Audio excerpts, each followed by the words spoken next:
Fool me once. Shame on you.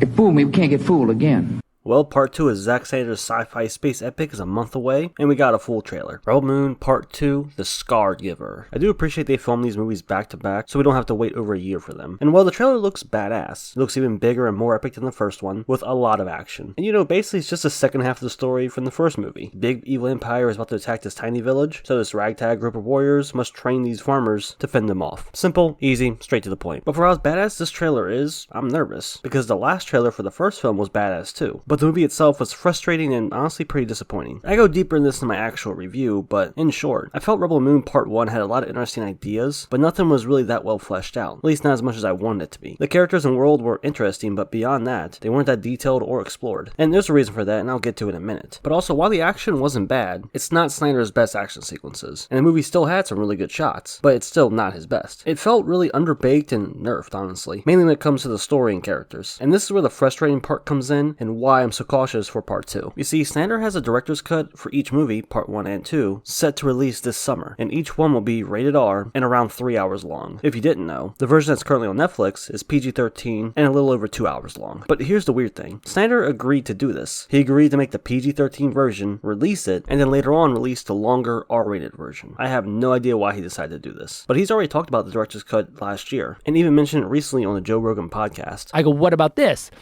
What if take this script, I make you a PG-13 version that you can just blast into the world, and hopefully as many people see it as possible. And then you let me, as a bonus, you just let me make this version exactly as I think. And they were like, okay, that sounds cool. So coming at the end of the summer, you'll see my 2 3-hour versions of Rebel Moon that are like... But why?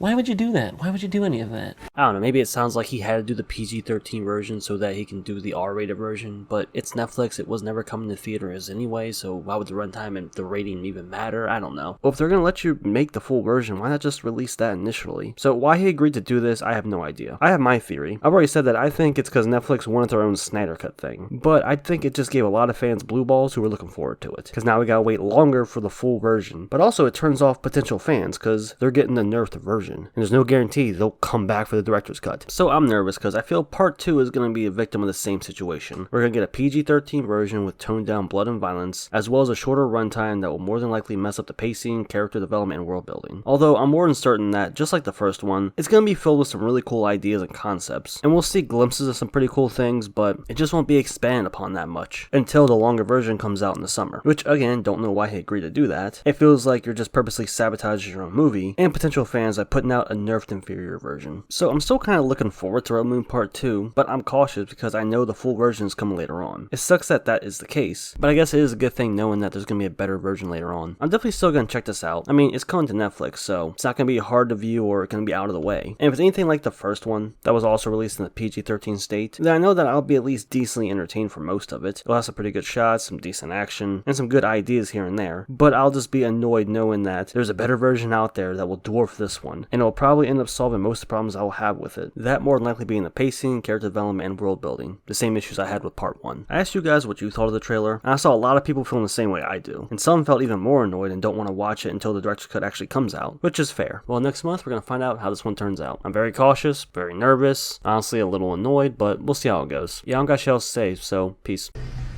Well, you coming?